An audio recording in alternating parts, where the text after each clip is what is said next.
AP ఎన్నికల్లో కూటమి విజయం సాధించిన తర్వాత మాటల్లో చెప్పలేనంత సంతోషంగా ఉందని సినీ నటుడు హైపర్ ఆది అన్నారు. తాను ఇప్పుడు ఏపీ డిప్యూటీ సీఎం తాలూకాని వ్యాఖ్యానించారు. ఏపీ ఎన్నికల్లో ఎన్డీఏ కూటమి విజయం సాధించడంతో ప్రముఖ నిర్మాణ సంస్థ పీపుల్ మీడియా ఫ్యాక్టరీ అధినేత టీజీ విశ్వప్రసాద్ నిర్వహించిన విజయోత్సవ్ వేడుకలో ఆయన మాట్లాడారు. కూటమి అనే సినిమా 164 రోజులు ఆడిందని, అందుకే సక్సెస్ మీట్ అని ఆది అన్నారు. కుమారుడు తన మొదటి సంపాదనతో తల్లికి చీర కొనిపెట్టినప్పుడు, బైక్స్ పై తండ్రిని కూర్చోబెట్టి తీసుకెళ్లినప్పుడు ఎంత ఆనందం కలుగుతుందో పవన్ కళ్యాణ్ గెలిచినప్పుడు ప్రతి జన సైనికుడి కళ్ళల్లో చూశానన్నారు. లంకా దహనం తర్వాత హనుమంతుడు వెళ్లి శ్రీరాముడి పాదాలు పట్టుకున్నట్లు ఎన్నికల్లో విజయం తర్వాత చిరంజీవి దగ్గరికి పవన్ అలా వెళ్లారన్నారు. అందుకంటే ఎమోషనల్ మూమెంట్ మరొకటి ఉండదని చెప్పారు. ప్రభాస్ ఫ్యాన్స్ ఎంతో ఆసక్తిగా ఎదురు చూస్తున్న చిత్రం కల్కి. నాగశ్విన్ డైరెక్షన్ లో వస్తున్న సినిమాపై అభిమానుల్లో భారీ అంచనాలు నెలకొన్నాయి. ఇప్పటికే ఓవర్సీస్ లో టికెట్స్ బుకింగ్ ప్రారంభం క్రేజీ రికార్డ్ సృష్టించింది. టికెట్స్ అమ్మకాల్లో ఆర్ఆర్ఆర్ చిత్రాన్ని అధిగమించింది. రిలీజ్ తేదీ దగ్గర పడుతుండటంతో ఇండియాలోనూ బుకింగ్స్ ప్రారంభమయ్యాయి. తెలంగాణతో పాటు కర్ణాటక, తమిళనాడు బుకింగ్స్ ప్రారంభమైన కొద్దిసేపటికే టికెట్స్ అమ్ముడుపోయాయి. అయితే హైదరాబాద్ లో టికెట్స్ బుక్ చేసుకున్న వారికి విచిత్రమైన పరిస్థితి ఎదురైంది. ప్రభాస్ కల్కికి బదులు రాజశేఖర్ నటించిన కల్కి మూవీ టికెట్స్ బుక్ అయినట్లు చూపించారు. దీంతో ప్రభాస్ ఫ్యాన్స్ ఆందోళనకు గురయ్యారు. టికెట్స్ బుక్ చేసుకోవాలన్న తొందరలో ఫ్యాన్స్ ఈ విషయాన్ని గమనించలేదు. టికెట్ లావాదేవీ పూర్తయ్యాక చూస్తే కల్కి పోస్టర్ కనిపించడంతో అవాక్కయ్యారు.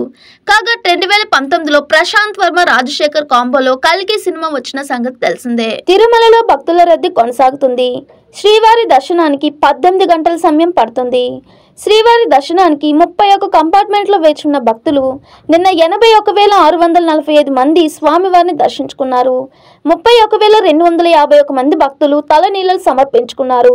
శ్రీవారి హుండీ ఆదాయం 3.67 కోట్లు. మరోవైపు టైమ్ స్లాట్ వేసేసి దర్శనం కోసం 6 కంపార్ట్మెంట్ల భక్తులు వేచి ఉండగా 4 గంటల సమయం పడుతుంది. 300 రూపాయలు ప్రత్యేక దర్శనానికి 3 గంటల సమయం పడుతుంది. ఈ ఆగస్టులో సరిపోదా శనివారంతో ప్రేక్షకుల్ని పలకరించున్నారు కథానాయకుడు నాని. దీని తర్వాత ఆయన దసరా ఫేమ్ శ్రీకాంత్ వదిలతో సినిమా చేసేందుకు సమాయత్తమవుతున్నారు. ప్రస్తుతం ఈ చిత్ర పూర్వ నిర్మాణ పనులు శరవేగంగా జరుగుతున్నాయి. అయితే ప్రస్తుతం సినీ వర్గాల నుంచి అందుతున్న సమాచారం ప్రకారం నాని చిత్రంతో పాటే హిట్ 3ని కూడా పట్టాలెక్కించాలన్న ఆలోచనతో ఉన్నట్టు తెలిసింది. ఇది ఆయన సొంత నిర్మాణ సంస్థ వాల్ పోస్టర్ సినిమా పతాకంపై నిర్మించనున్నారు. శైలేష్ కొనను దర్శకత్వం వహించనున్నారు. తాను ఇప్పటికే నానికి కథ వినిపించారని, అది ఆయనకు నచ్చడంతో పూర్తి స్క్రిప్ట్ సిద్ధం చేయమని ఆదేశించినట్లు వార్తలు వస్తున్నాయి. ఈ ఏడాదిలోని ప్రాజెక్టును పట్టాలెక్కించేందుకు సన్నాహాలు చేస్తున్నట్లు తెలుస్తుంది. క్రైమ్ థ్రిల్లర్ జానర్ లో సాగే ఈ సినిమాలో అర్జున్ సర్కార్ అనే ఐపీఎస్ అధికారిగా కనిపించనున్నారు నాని. టీమిండియా వచ్చే నెలలో జింబాబ్వేలో పర్యటించనుంది. ఈ పర్యటనలో భారత్ 5 మ్యాచ్ల T20 సిరీస్ ఆడనుంది. ఈ సిరీస్ కోసం టీమిండియాను త్వరలో ఎంపిక చేయనున్నారు. 20 మంది ప్రాబబుల్స్ జాబితాను ఇదివరకే ఎంపిక చేసినట్లు సమాచారం. అధికారిక ప్రకటన వెలువడటమే తరువాయి అనిపిస్తుంది. అయితే ఈ పర్యటనకు కెప్టెన్ గా ఎవరిని ఎంపిక చేస్తారనే విషయంపై గత కొద్ది రోజులుగా సందిగ్ధత నెలకొంది. సెలెక్టర్లు, సీనియర్లు రోహిత్, విరాట్, బుమ్రాలకు రెస్ట్ ఇవ్వాలని ముందే అనుకున్నారు.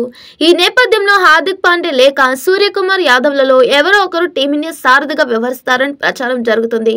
తాజాగా ఈ ప్రచారంలో నిజం లేదని తెలిపోయింది. బీసీసీఐకి చెందిన కీలక వ్యక్తి అందించిన సమాచారం మేరకు శుభ్మన్ గిల్ జింబాబ్వే పర్యటనలో టీమిండియా సారథిగా వ్యవహరిస్తాడని తెలుస్తుంది. భారతీయ రైల్వేలు ప్రతిరోజు లక్షలాది మంది ప్రయాణికులను వారి గమ్యస్థానాలకు చేరవేస్తుంటాయి. త్వరలో రైల్వే శాఖ ప్రయాణికులకు శుభవార్త చెప్పనుంది. ఇది ప్రయాణికులకు ఉపశమనం కలిగించనుంది. ప్లాట్ఫామ్ టికెట్ ధరను తగ్గించాలని రైల్వే శాఖ నిర్ణయించింది. ఇప్పటి వరకు ప్లాట్ఫామ్ టికెట్ ధర 10 రూపాయలుగా ఉంది. దీని ధర రూపాయి తగ్గి 9 రూపాయలు కానుంది.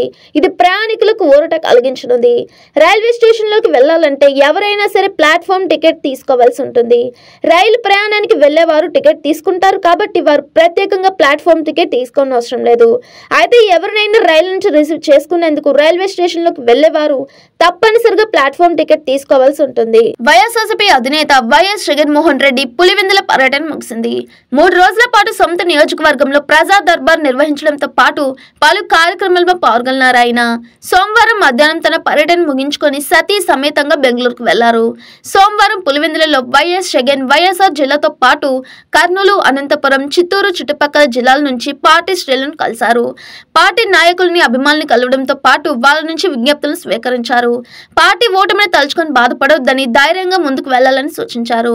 అలాగే అనారోగ్యంతో మృతి చెందిన వైఎస్ఆర్సీపీ నాయకుడు సంకిరెడ్డి మృతదేహానికి జగన్ దంపతులు నివాళులర్పించారు. సంకిరెడ్డి కుటుంబాన్ని జగన్ ఓదార్చారు. T20 వరల్డ్ కప్ 2024 లో భాగంగా ఇవాళ భారత్ ఆస్ట్రేలియా మధ్య కీలక సమరం జరగనుంది. సెయింట్ లూసియా వేదికగా ఈ మ్యాచ్ రాత్రి 8 గంటలకు ప్రారంభం కానుంది. అయితే ఈ మ్యాచ్ కు వర్ణగండం పొంచి ఉన్నట్లు తెలుస్తుంది. సెయింట్ లూసియాలో నిన్నటి నుంచి భారీ వర్షం కురుస్తుంది. ఇవాళ కూడా వర్షం కొనసాగే అవకాశం ఉందని అక్కడి వాతావరణ శాఖ హెచ్చరించింది. మ్యాచ్ ప్రారంభానికి ముందు వరుణుడు శాంతించిన మధ్యలో ఆటంకాలు తప్పవని సమాచారం. ఒకవేళ వర్షం కారణంగా మ్యాచ్ రద్దయితే భారత్కు ఎలాంటి నష్టం ఉండదు. 5 పాయింట్లతో టీమిండియా సెమీస్ కు చేరుకుంటుంది. ఆసీస్ భవితవ్యం మాత్రం బంగ్లాదేశ్ ఆఫ్ఘనిస్తాన్ మ్యాచ్ పై ఆధారపడి ఉంటుంది. ప్రస్తుతం ఆసీస్ ఖాతాలో 2 పాయింట్లు మాత్రమే ఉన్నాయి. ఒకవేళ భారత్ తో మ్యాచ్ రద్దయితే ఆసీస్ ఖాతాలో 3 పాయింట్లు చేరతాయి.